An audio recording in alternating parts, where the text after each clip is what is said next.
Hello everyone and welcome back to Cooking with Suzanne. With Mother's Day around the corner, I thought it would be nice to prepare a lovely dessert. So today we're going to make peach melba. Fresh peaches are just starting to come into season.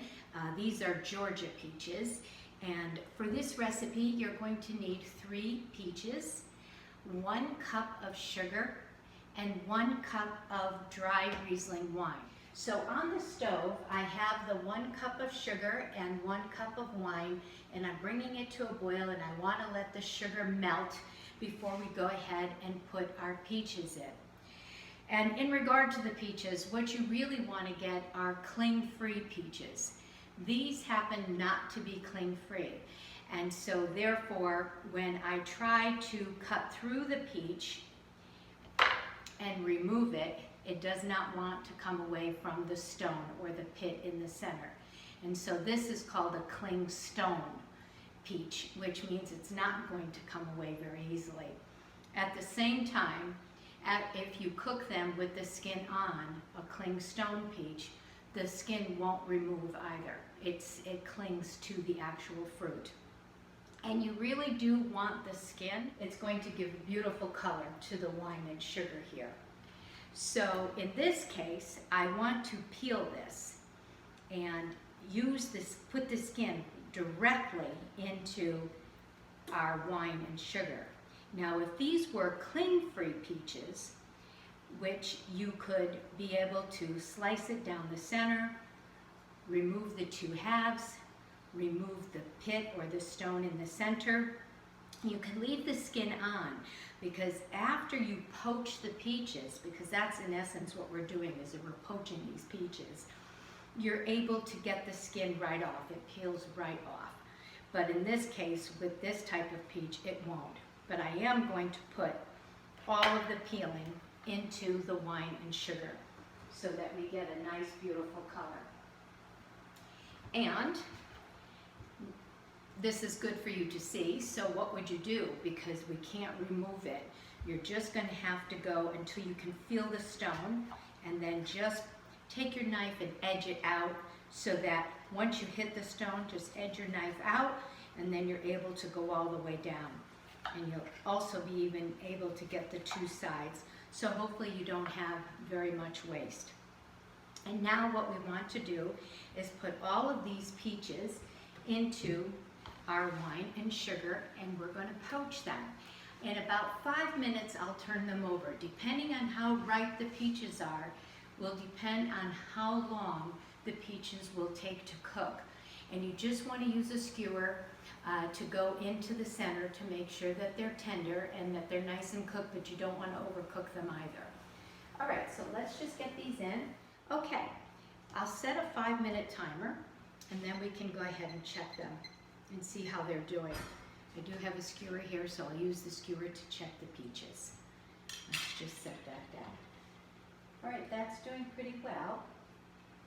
And now we'll talk about making a lovely raspberry sauce.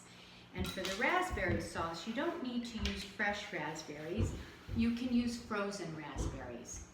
And the recipe calls for 8 ounces of frozen raspberries. You can thaw them in the refrigerator overnight. This is 8 ounces. And to it, I'm going to add 1/4 cup of confectioner's sugar and 2 teaspoons of fresh lemon juice. And if you happen to have an immersion blender, it's perfect for this. If you don't have an immersion blender, then go ahead and use your regular blender.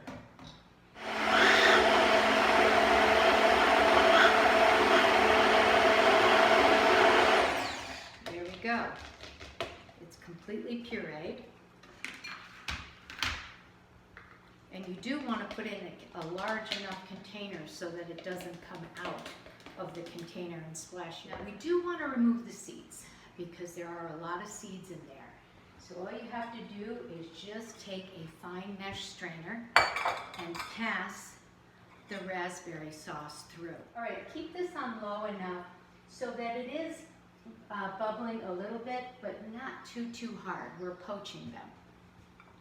Okay, and then just take a rubber spatula and go in and pass the sauce through.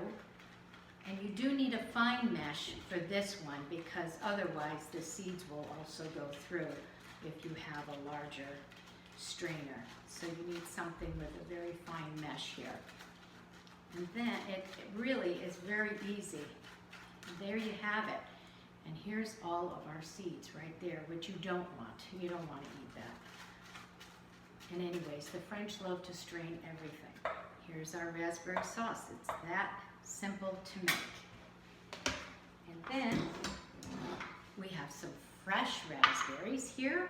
And let me just move this aside and we'll talk about our other ingredients. So here I toasted some almonds and I just put them on a tray like this, 350 degrees for about 8 to 10 minutes. You just want them a nice light golden brown and let them cool completely. And once you toast your nuts like this, you can put it in a container and pop them in your freezer. They're ready to go, so you're all set. And here I poached some peaches earlier. So here are the peaches, and you can see the beautiful liquid. It's a really pretty color. And I also made some raspberry sauce, so that's already done. And I did take some peaches and I sliced them. So I have some sliced peaches. Okay, so that's 5 minutes. I'm going to turn over the peaches and let them cook on the other side. So I went in the fridge and got the rest of our ingredients that we're going to need to prepare this peach melba. The first thing we start, I love to use martini glasses for this. I think it looks very elegant and pretty, or even just a clear glass bowl will look really nice. So you start with a little bit of raspberry sauce right down in the bottom. A good amount. And then you can start to assemble with a few slices of peach right at the bottom before we put our ice cream on top. There we go. I always like to scoop out my ice cream ahead of time. There. So I already have them all set and ready, and I'm just using vanilla ice cream here. Press that down. Then you can go around your dish with a few peach slices and also some fresh raspberries. And then we'll top it with, of course, a little bit of whipped cream and our toasted almonds. You can also drizzle a little bit of the white wine that you cooked your peaches in.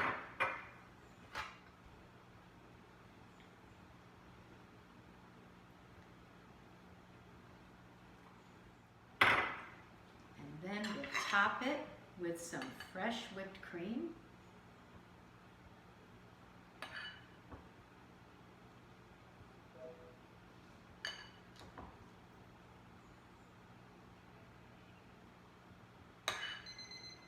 And that is our timer for our peaches. So let me just quickly take a look and see how they're doing. Take a container, put your peaches in, and put the white wine over the peaches and let them come to room temperature and then refrigerate them. You can make those a day or two ahead of time as well. And then you take some toasted almonds right over the top. Now, I also thought it would be really nice to prepare a lovely drink to go with our dessert. And the first thing we're going to do is this wonderful white wine. We'll take it and put about 2 ounces in the bottom of the glass. I'd say that's about 2 ounces.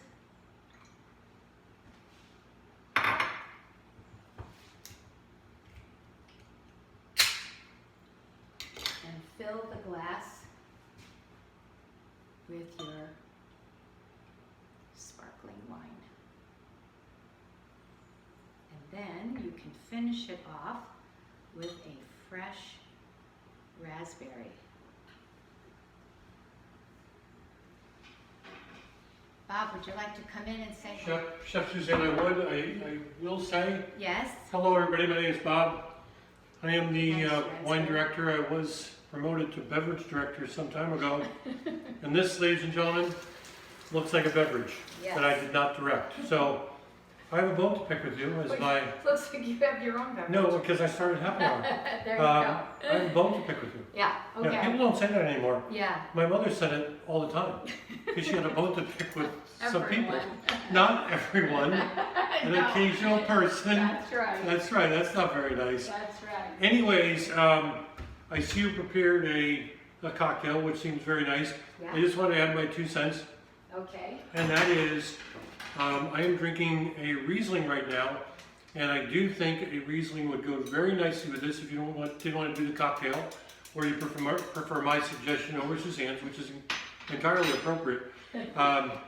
So it doesn't have to be sweet. It can be just a really nice Riesling with some stone fruits, obviously peach being one of them. So I'm drinking a Riesling. I'm going to eat this. I'm going to have a glass of wine, eat that, right. and it's going to be wonderful. So happy Mother's Day. Enjoy it and be healthy and safe, and cheers. You want to have a toast? Well, yeah. Cheers. There we go. There we go. Very refreshing. Mm-hmm. Not as good as the Riesling, though. No, it's very good. It is good. Yeah. I'm back for one quick second. I was so excited to eat the peach melba that I forgot to talk to you, and I wanted to show you the peaches after they cooked. I'm sorry about that, but I'm back. So I just took the peaches out of the white wine, which, by the way, these were the Georgia peaches. I also picked up some peaches from Florida, and I think that they get picked too soon, and they were very underripe, and they were kind of underwhelming.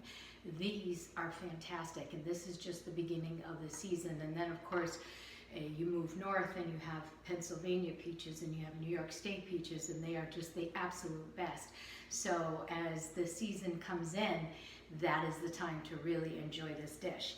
So this is a little hot, but I just wanted to show you that I left the skins on because I wanted you to see the beautiful color, and you would lose out on that color had you not put the skins in there.